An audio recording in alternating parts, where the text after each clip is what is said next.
देंगे मोदी सरकार के, नीतीश के देंगे वोट हम लोग। हमने कहा भूखमरी में पेट चलाए हैं। बहुत स्वागत है आप सबका टीवी 9 भारतवर्ष के इस खास बिहार इलेक्शन कवरेज प्रोग्राम में, जिसका नाम है राज्याभिषेक।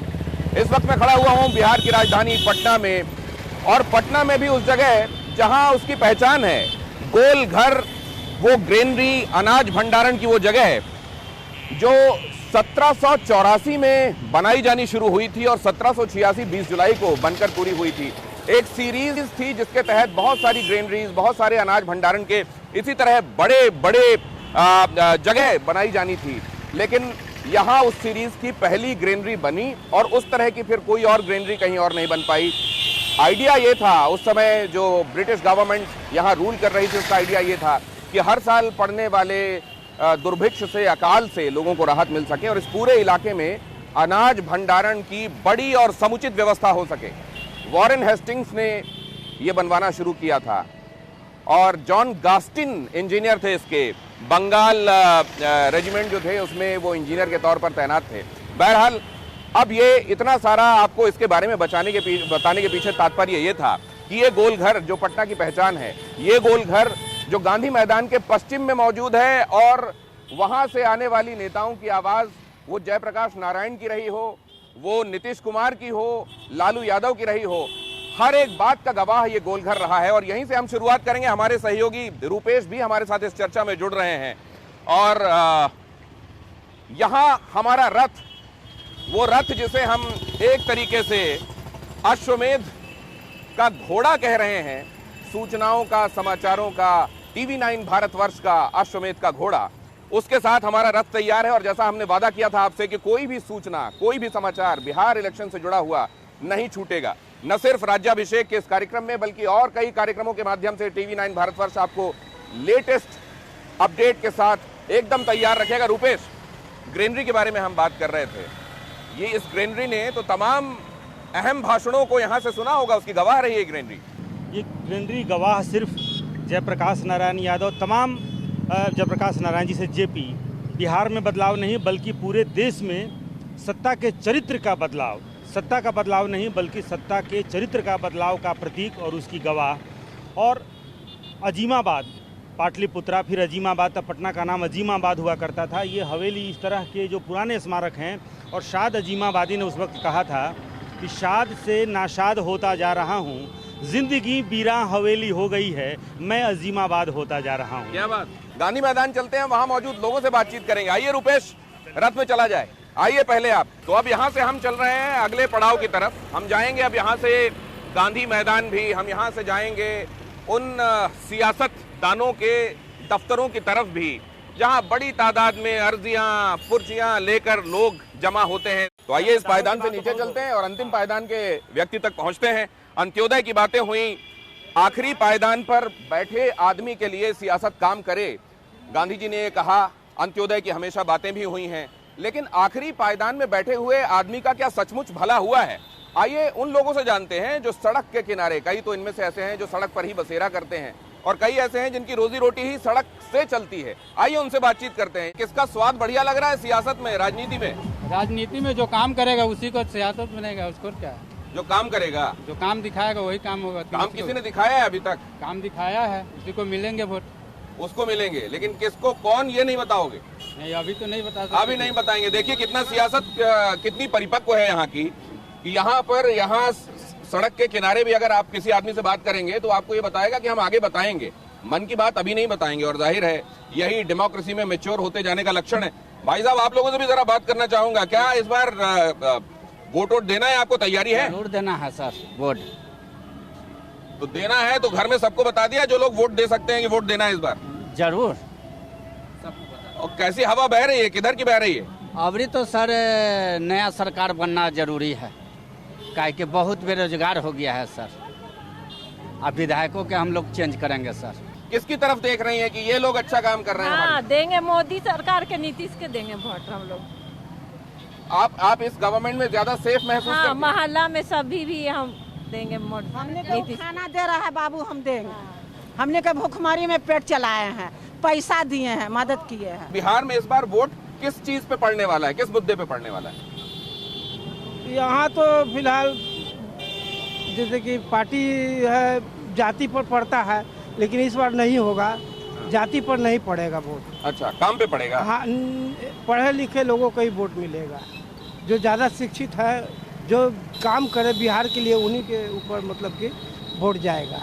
जो बिहार के लिए काम करेगा उसके लिए जात पात पे अब नहीं लगेगा। जात पात पे अब तो नहीं जात लगेगा। पात तो बहुत स्ट्रांग रहा है यहाँ। हाँ, यहाँ तो स्ट्रांग रहा है, लेकिन अब पब्लिक भी समझदार तो ये हो गया पटना है। जैसी जगह के बारे में बात कर रहे हैं, गाँव में भी जात पात पे नहीं लगेगा। नहीं, अब गाँव का तो गाँव वाला जानेगा। और अब हम मौजूद हैं पटना के गांधी मैदान में।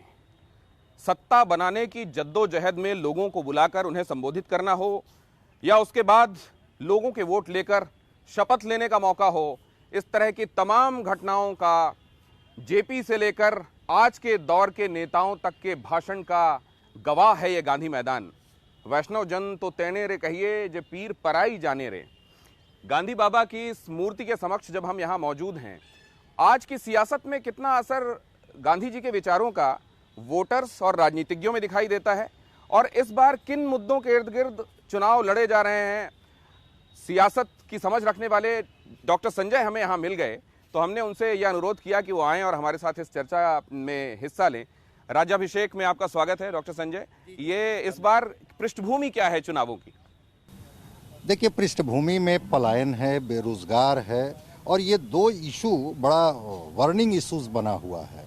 क्योंकि अभी तक यहाँ पर जो राजनीति हुआ करते थे और परिणाम जो आते थे वो सोशल केमिस्ट्री पर आते थे, जातीय समीकरण को साधे जाते थे, और उस जातीय समीकरण साधने के बाद परिणाम करीब करीब उसके इर्द गिर्द ही होता था।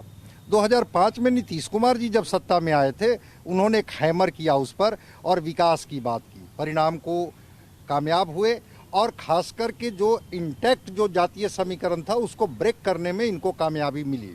लेकिन उन्होंने दूसरे तरह की जातिगत समीकरण संतुलन बिठाने की कोशिश की। मतलब अगर एक समय MY था, भूरा बाल का ऑपोजिशन था, तो फिर उन्होंने दूसरी तरीके का, मतलब जातिगत समीकरणों की जोड़ जुगत, वो परम्यूटेशन कॉम्बिनेशन तो कायम रहे। बिल्कुल बिल्कुल कायम रहे, लेकिन उसके साथ साथ इन्होंने विकास का तड़का भी लगाया। TV9 भारतवर्ष का ये चुनावी रथ अब पहुंच गया है पटना में वीरचंद पटेल रोड पर, जिसमें लाइन से एक के बाद एक पार्टी दफ्तर बने हुए हैं। लेकिन शुरुआत में ही इधर से अगर आप जा रहे हैं तो शुरुआत में ही दफ्तर पड़ता है भारतीय जनता पार्टी का। अब रथ रोककर जरा यहां लोगों से बातचीत करेंगे, समझने की कोशिश करेंगे कि बिहार के चुनाव में प्रधानमंत्री नरेंद्र मोदी की फोटो इतने बड़े बिलबोर्ड पर लगाई गई है, इसके क्या मायने, इसके क्या मतलब है। आइए चलें, यहाँ तो बहुत आकर्षक वेशभूषा में लोग नजर आ रहे हैं। चुनाव की रंगत अपने शबाब पर है, और यहाँ देखें आप, दरवाजे पर पहुंचे हैं आप, और आपको भारतीय जनता पार्टी के रंग में रंगे हुए लोग नजर आ रहे हैं। आप तो नरेंद्र मोदी हैं। हाँ जी, हर राज्य में जाते हैं, हर प्रदेश में प्रचार करते हैं। तो आप ये बिहार के रहने वाले नहीं हैं, आप जहाँ चुनाव होता है वहाँ पहुँचते हैं? हाँ, नहीं, हम यूपी के हाथरस के पास, हाथरस रहने वाले हैं, जिला हाथरस।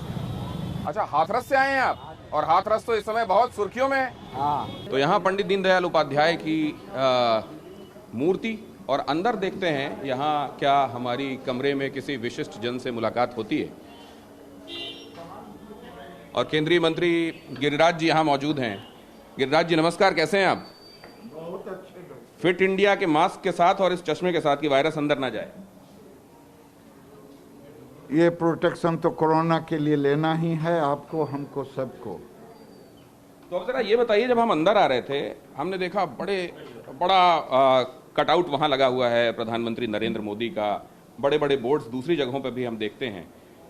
जब ये समझने की कोशिश करते हैं कि एनडीए जब अपना चेहरा सामने रखता है तो वो चेहरा कौन होता है? प्रधानमंत्री नरेंद्र मोदी का वो चेहरा बिहार की राजनीति में, बिहार के असेंबली इलेक्शंस के समय नीतीश कुमार, सुशासन बाबू, इसको जरा समझाइए हमें। आप हमसे ज्यादा समझदार हैं, इसलिए मैं आप जैसे समझदार को समझाने में अक्षम हूं। लेकिन जनता के संदर्भ में तो कुछ कहेंगे ना आप? नहीं, जनता समझती है सब चीज। अच्छा, तो क्या आप हमसे बताना चाहते हैं इस चुनाव के संदर्भ में, इसके परिप्रेक्ष्य में, इस बार के चुनाव की खास बात क्या है? फील्ड में जाइए, पता चल जाएगा। मैंने तो कुछ महसूस किया, आपके हिसाब से? मेरे हिसाब से एनडीए आ रही है भारी बहुमत से। एनडीए के भीतर जो खींचतान की बात कर रहे हैं लोग, चलिए जो बता रहे हैं वो ज़्यादा बताएंगे, मुझे तो नहीं दिखाई दे रहा। कोई टग ऑफ वॉर नहीं है, कहीं कोई दिक्कत नहीं है? मुझे तो कोई दिक्कत नहीं दिखाई दे रहा।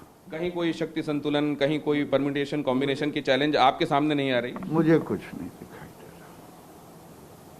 कोई विशेष बात इन चुनावों के मद्देनजर जो आप कहना चाहें हमारे दर्शकों से? नहीं साहब, एनडीए को जिताइए, देश में बिहार में एक शक्तिशाली सरकार हो।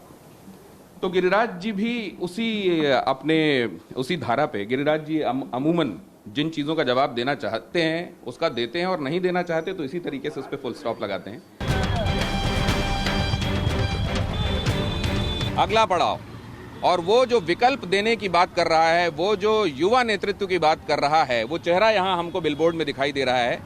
राष्ट्रीय जनता दल का जो पार्टी ऑफिस पटना में है, अब हम वहां पहुंच चुके हैं। आइए अब यहाँ का मिजाज भांपते हैं, यहाँ की नब्ज टटोलते हैं। राष्ट्रीय जनता दल 15 साल, वो 15 साल जब लोग याद करते हैं, क्या उस आधार पर आकलन होता है? नया नेतृत्व, नई सोच की बात की जाती है, तो क्या लोग उस कॉन्टिन्यूटी को देखते हैं इस नई सोच में आगे, या इस नई सोच को वाकई नई सोच के तौर पर देखते हैं? यहाँ जो लोग मौजूद हैं, जरा इनसे समझें सर आप लोग।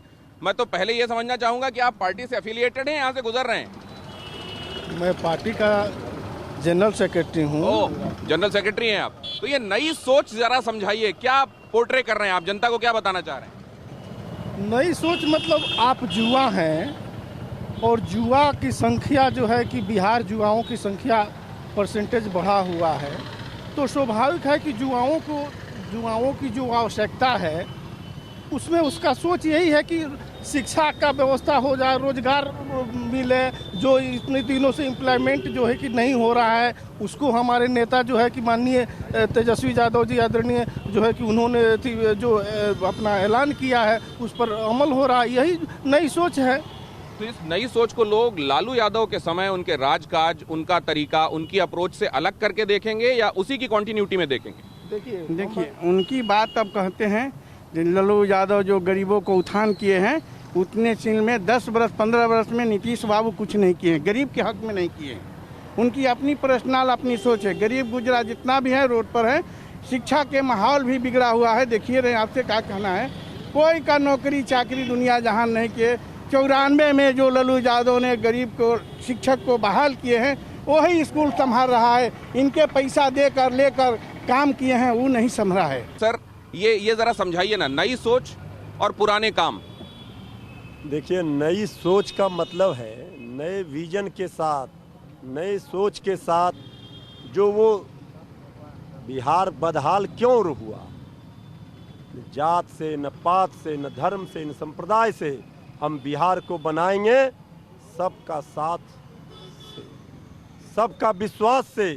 जनता के दिलों का विश्वास हमारे नेता तेजस्वी यादव जी ने जीता है। सभी जात का, सभी धर्म का, नौजवानों का, किसानों का, मजदूरों का।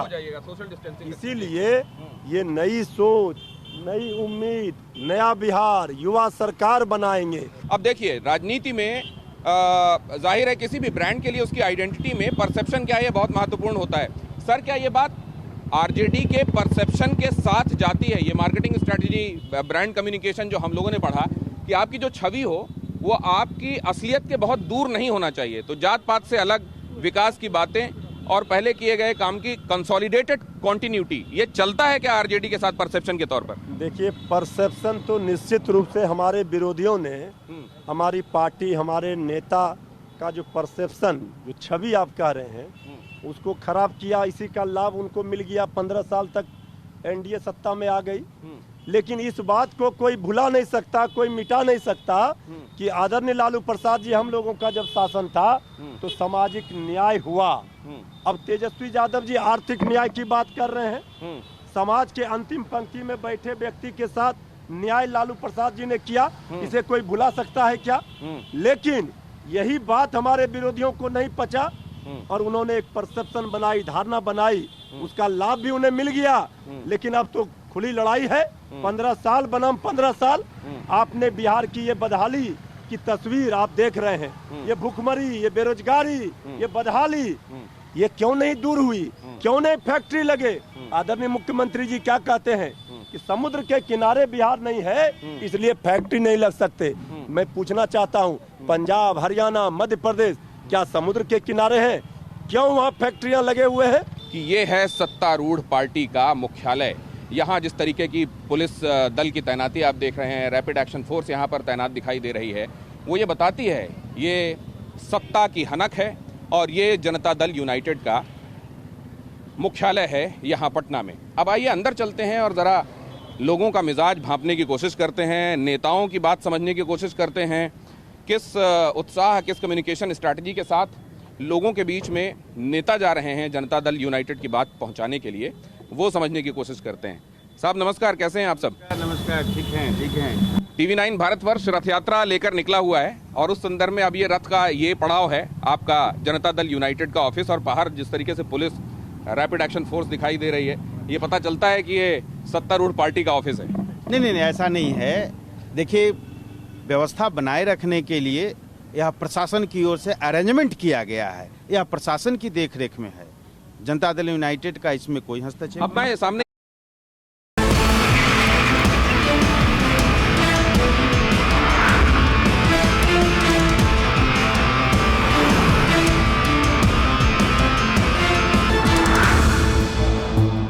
फिक्र आपकी, सोमवार से शुक्रवार रात 9 बजे सिर्फ TV9 भारतवर्ष पर।